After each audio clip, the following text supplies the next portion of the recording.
मई 2012 में इंटरनेट पर एक वीडियो सर्कुलेट होती है। ये वीडियो एक शादी की वीडियो है जिसमें आप लोगों को कुछ लड़कियां ज़मीन पर बैठकर गाते हुए और तालियां बजाते हुए दिख रही होंगी और साथ ही एक लड़का डांस कर रहा है।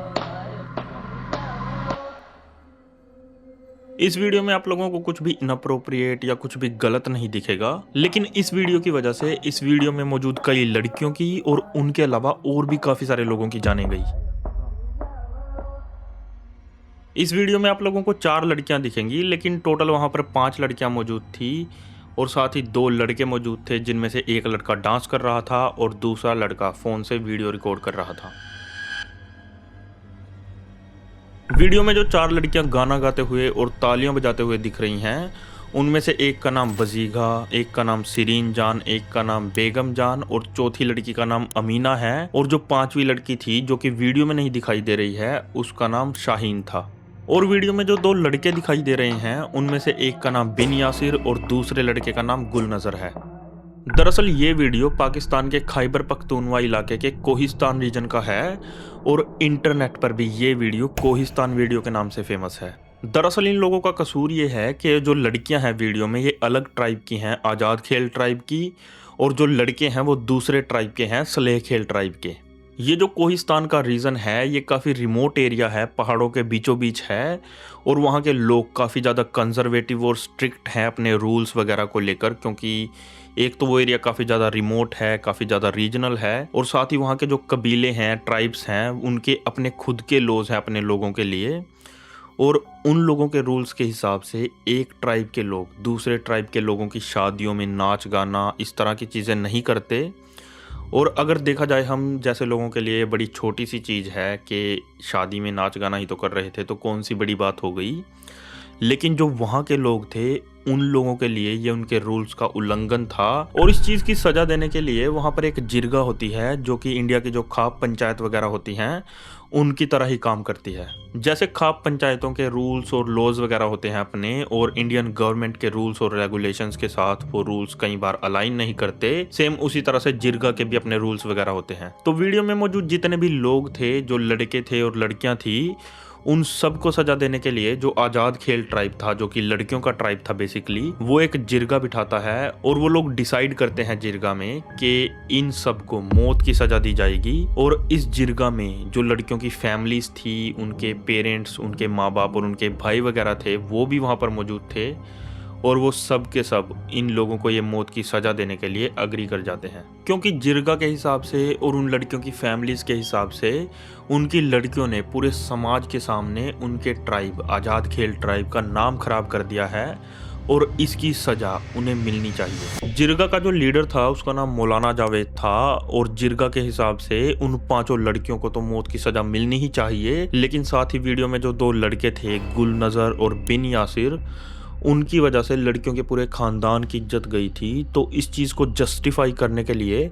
जिरगा ने उन दोनों लड़कों के पूरे ख़ानदान को ख़त्म करने की सज़ा सुनाई। अब उन 5 लड़कियों को तो जिरगा ने सज़ा सुनाने से पहले ही एक कमरे में कैप्चर कर लिया था, लेकिन वो दोनों लड़के और उनके परिवार वाले मौका पाकर गांव छोड़कर भाग गए और कहीं और जाकर छुप छुपा कर रहने लगे। उन दोनों लड़कों का बड़ा भाई अफजल कोहिस्तानी लोकल अथॉरिटीज़ के पास जाता है और उनसे इस पूरे मामले में मदद मांगता है। वो अथॉरिटीज़ को बताता है कि किस तरह से उसके गांव के जिरगा ने 5 लड़कियों को और उसके पूरे खानदान को ख़त्म करने का फतवा जारी किया है, यानी कि ऑर्डर दिया है, और अगले कुछ ही दिनों में वो उन 5 लड़कियों को जान से मार देंगे और हो सकता है कि उसके भी पूरे खानदान को मिटा दिया जाए। अफजल के काफ़ी ज़्यादा रिक्वेस्ट करने के बाद भी जो वहाँ की पुलिस थी और जो लोकल अथॉरिटीज़ थी, वो उसकी कोई मदद नहीं करती। और इसी दौरान लड़कियों के परिवार वालों ने और जिरगा के लोगों ने लड़कियों को जो टॉर्चर करने की और जो उनको सज़ा देने की प्रक्रिया थी वो शुरू कर दी थी,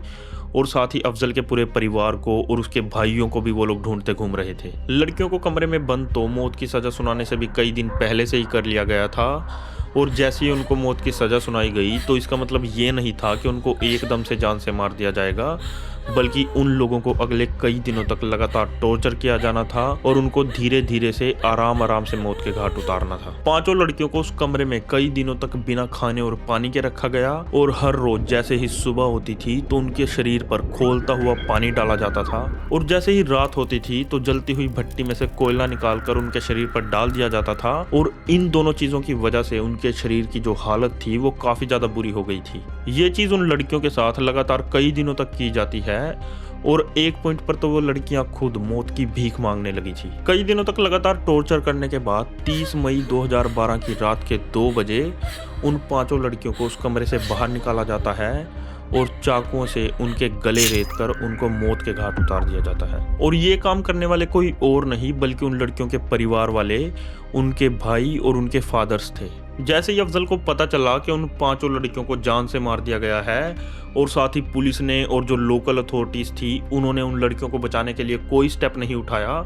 तो 5 जून 2012 के दिन उसने मीडिया बुलाकर एक प्रेस कॉन्फ्रेंस की और इस पूरे मामले की जो सच्चाई थी वो पूरी दुनिया के सामने लाकर रख दी। लड़कियों के 4 गवाह रखे लोगों ने कत्ल कर, हमारे पूरे इलाके में ये बात अभी तक पता है।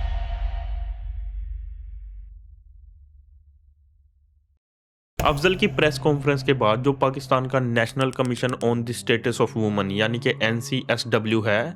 उसने वो लड़कियां सेफ हैं या नहीं, जिंदा हैं या नहीं, ये चीज़ चेक करने के लिए जो कोहिस्तान की लोकल अथॉरिटीज़ और पुलिस थी उनको उन 5 लड़कियों को पेश करने के लिए बोला। उस टाइम पर जो कोहिस्तान के कमिश्नर थे वो पाकिस्तान के सुप्रीम कोर्ट को ये चीज़ लिखित में देते हैं कि वो 5 लड़कियां अभी भी जिंदा हैं, अपने घरों में हैं, लेकिन जो उनके तौर तरीके और उनके रीति रिवाज हैं उनकी वजह से वो उन 5 लड़कियों को पेश नहीं कर सकते। कोहिस्तान के कमिश्नर ने ये जो लेटर लिखित में सुप्रीम कोर्ट को दिया था ये सेम डे ही दिया था, यानी कि 5 जून के दिन ही, जिस दिन अफजल ने मॉर्निंग में प्रेस कॉन्फ्रेंस की थी। जैसे ये लेटर पाकिस्तान के चीफ जस्टिस को मिला तो उन्होंने बिना कोई टाइम गंवाए 5-6 लोगों की एक टीम बनाई जिसमें 2-3 औरतें भी शामिल थी। उन लोगों को एक हेलीकॉप्टर प्रोवाइड करवाया और उन लोगों को तुरंत कोहिस्तान की पलास वैली के उसी गांव में भेजा, ये चीज चेक करने के लिए कि क्या वो लड़कियां जिंदा हैं या उन लड़कियों को सचमुच में मार दिया गया है। जैसे ही वो लोग वहां पर लैंड किए तो लैंड करते ही उन लोगों को लोकल अथॉरिटीज के और साथ ही पुलिस के कुछ लोग मिले और साथ ही एक गाइड मिला जो कि किसी तीसरे कबीले का था। उस गाइड ने और जो लोकल अथॉरिटीज थी उन्होंने इन लोगों से ये कहा कि अगर इन्हें उन लड़कियों से और उनके परिवार वालों से बात करनी है तो सिर्फ एक ही इंसान इन लोगों की मदद कर सकता है और वो है मौलाना जावेद। फैक्ट फाइंडिंग कमीशन की टीम मौलाना जावेद की इन्वॉल्वमेंट के लिए मना करते हैं, लेकिन इसके अलावा उन लोगों के पास कोई और ऑप्शन भी नहीं था उन लड़कियों से बात करने का, तो फिर ना चाहते हुए भी ये लोग मौलाना जावेद को अपने साथ ले लेते हैं और फिर ये लोग 3-4 घंटे पैदल चलकर जाते हैं उन लड़कियों से बात करने के लिए। ये कह रहे हैं जी जी कि वीडियो नहीं बनाएंगे? नहीं क्या क्यों नहीं बनाएंगे जब आप बनाने नहीं देते? वो आपसे बाद में बात करेंगे, वो ठीक है, आप लड़कियां दिखाएं पहले।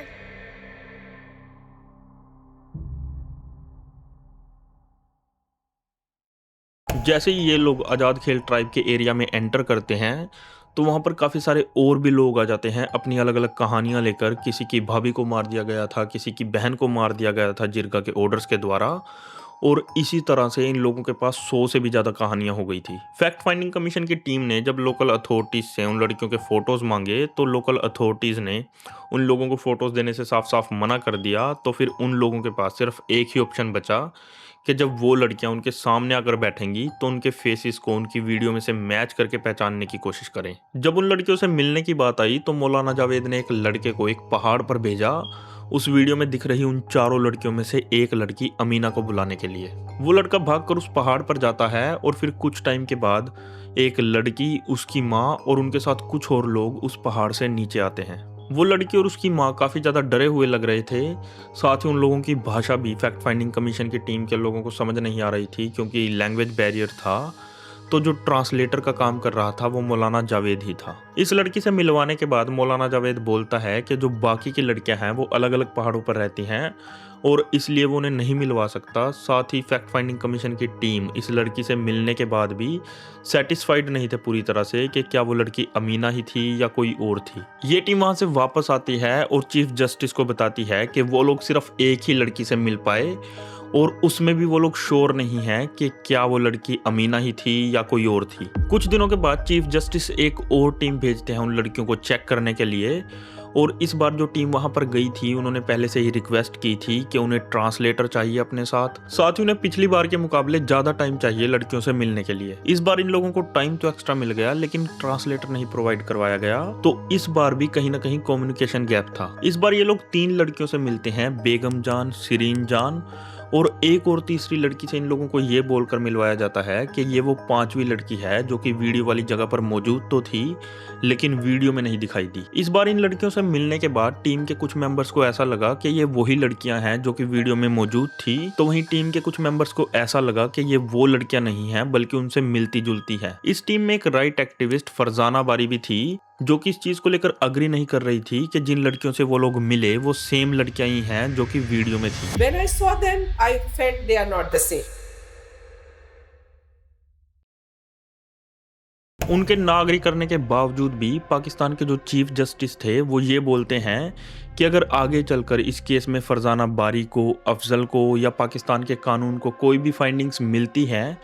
तो वो लोग इस केस को फिर से रीओपन करेंगे, और ये चीज़ बोलकर वो इस केस को ऑफिशियली बंद कर देते हैं। केस ऑफिशियली बंद हो चुका था और पाकिस्तान की गवर्नमेंट ये चीज़ मान चुकी थी कि ये 5 लड़कियां जिंदा हैं, लेकिन तभी कुछ ऐसा होता है जिसकी किसी ने उम्मीद नहीं की थी। 4 जनवरी 2013 को लड़की के कबीले वाले लोग अफजल के 3 भाइयों को जान से मार देते हैं और इन तीनों में से कोई भी वीडियो में मौजूद नहीं था। साथ ही फरजाना बारी जिन लड़कियों से मिली थी उनकी फोटोज को वीडियो वाली लड़कियों की फोटो से मैच करवाने के लिए एक British visual recognition software company की मदद लेती हैं, और पता चलता है कि 60% चांसेस हैं कि वो लड़कियां जिनसे वो लोग मिले थे वो फेक थी। One possible explanation for that is that this woman is dead. लड़कियों के फेसेस में 60% से ज़्यादा का डिफरेंस होना और साथ ही अफजल के 3 भाइयों का इस तरह से अचानक से मारे जाना, वो भी लड़की के कबीले वालों के द्वारा, ये चीज़ें काफ़ी थी केस को एक बार फिर से रीओपन करने के लिए। साथ ही 8 फरवरी 2014 को खैबर पख्तूनख्वा की प्रोविजनल असेंबली का एक मेंबर ये क्लेम करता है कि वीडियो में दिख रही 4 लड़कियों को जान से मार दिया गया है और अफजल को हाई कोर्ट में पिटीशन डालनी चाहिए केस को रीओपन करने के लिए। अफजल हाई कोर्ट में पिटीशन डालता है लेकिन उसकी पिटीशन को रिजेक्ट कर दिया जाता है, जिसके बाद वो मामले को लेकर सुप्रीम कोर्ट जाता है और इस केस की एक बार फिर से सुनवाई शुरू हो जाती है। नवंबर 2016 में सुप्रीम कोर्ट ऑर्डर देता है कि उन 5 लड़कियों को कोर्ट में पेश किया जाए, लेकिन इस चीज़ के लिए डिफेंस लॉयर और ट्राइब के लोग मना कर देते हैं। वो लोग बोलते हैं कि उनके ट्राइबल रिस्ट्रिक्शंस और रूल रेगुलेशंस की वजह से वो लोग कभी भी अपनी लड़कियों को कोर्ट कचहरियों में पेश नहीं करेंगे। इस बार जब लड़कियां कोर्ट में पेश नहीं हुई तो एक बार फिर से ऑफिशियल्स की एक टीम बनाकर भेजी जाती है उन लड़कियों से मिलने के लिए। इस बार ऑफिशियल्स की टीम को 4 लड़कियों से मिलवाया जाता है और ऑफिशियल्स की टीम एक चीज़ नोट करती है कि जो लड़कियां वीडियो में दिख रही हैं और जिन लड़कियों से उन लोगों को मिलवाया जा रहा है उनकी एज के बीच में काफ़ी ज़्यादा डिफरेंस है। एग्जाम्पल के लिए जिस लड़की को उन लोगों से अमीना बताकर मिलवाया गया उसकी एज लगभग 14-15 साल के आसपास थी, तो वहीं जो लड़की वीडियो में दिखाई दे रही थी उसकी एज लगभग 20-22 साल के आसपास थी, और वो वीडियो भी लगभग 6 साल पहले शूट हुई थी, यानी कि साल 2010 में और साल 2012 में इंटरनेट पर वायरल हुई थी। तो उस हिसाब से जो रियल लड़की थी वीडियो में उसकी एज लगभग 26-27 साल के आसपास होनी चाहिए थी, ना कि 14-15 साल के आसपास। और जो बाकी की 3 लड़कियां थी उनकी भी एज में काफ़ी डिफरेंस था। फाइनली अगस्त 2018 में इस पूरे मामले के 6 साल बाद सुप्रीम कोर्ट के ऑर्डर्स पर कोहिस्तान पुलिस पहली रिपोर्ट दर्ज करती है इन 5 लड़कियों के ऑनर किलिंग के मामले में। इन्वेस्टिगेशंस के बाद दिसंबर 2018 में ये चीज पता चलती है कि उन 5 लड़कियों में से 2 लड़कियां अमीना और जो वो 5वीं लड़की थी जो कि वीडियो में दिखाई नहीं दे रही थी वो अभी भी जिंदा हैं, और जो बाकी की 3 लड़कियां थी बजीगा, सिरीन जान और बेगम जान,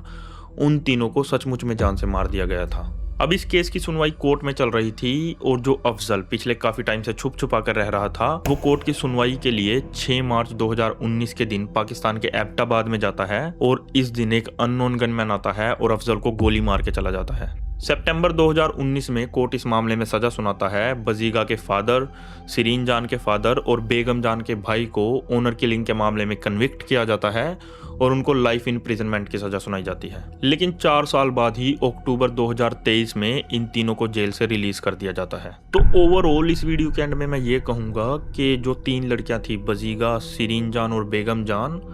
उन तीनों को मार दिया गया था। ये चीज़ तो कन्फर्म हो गई थी कन्विक्शंस की वजह से। लेकिन काफ़ी सारे लोगों का ये भी मानना था कि अमीना को और जो 5वीं लड़की थी, जिसका ना तो फेस वीडियो में दिख रहा था और ये चीज़ भी कंफर्म नहीं थी कि वो वहाँ थी भी या नहीं, उन दोनों को भी जान से मार दिया गया था। क्योंकि इसके काफ़ी सारे रीजंस भी हैं। बेसिकली अगर अमीना जिंदा होती तो वो लोग फेक लड़की से क्यों मिलवाते ऑफिशियल्स की टीम को। तो ये चीज़ कंफर्म करती है कहीं ना कहीं कि उन दोनों को भी मार दिया गया था। लेकिन ऑफिशियली आज भी सिर्फ 3 ही लड़कियों का है कि 3 लड़कियों को मारा गया था, बाकी 2 का कहीं भी कंफर्म नहीं है। लेकिन जो लोकल लोग हैं वहाँ के, उनका ये मानना है कि 5 को मार दिया गया था और काफ़ी सारे लोगों का यही मानना है। और जो अफजल के 2 भाई थे, गुल नज़र और बिन यासिर, उन दोनों को लेकर भी कोई इन्फॉर्मेशन कंफर्म नहीं है। कईयों का मानना है कि वो लोग आज भी छुप छुपा कर अपनी जान बचा कर रह रहे हैं पाकिस्तान के किसी कोने में, और कुछ लोगों का ये मानना है कि उनकी भी जान ले ली गई थी।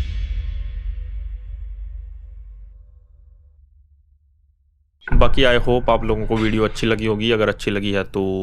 लाइक, कमेंट, शेयर कर दें, चैनल को सब्सक्राइब कर दें। I will see you in the next video. Thank you very much.